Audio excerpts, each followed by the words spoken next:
Surat Edaran Gubernur Bali nomor 35425 tentang pembatasan kegiatan masyarakat selama kegiatan KTT G20, Ditpolres Polda Bali bergabung dengan TNI AL maupun TNI AD mengimbau masyarakat yang melakukan aktivitas di sekitaran jalan tol maupun di bawah padanan jalan tol dan di pesisir wilayah Tanjung Benoa sampai Nusa Dua untuk tidak beraktivitas selama kegiatan puncak KTT di tanggal 14 sampai dengan 16 November 2022.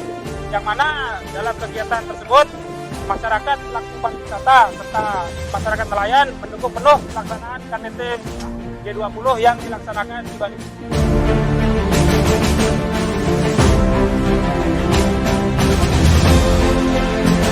Kami Ditpolres Polda Bali siap mensukseskan pelaksanaan KTT G20 tahun 2022. Salam Presiden.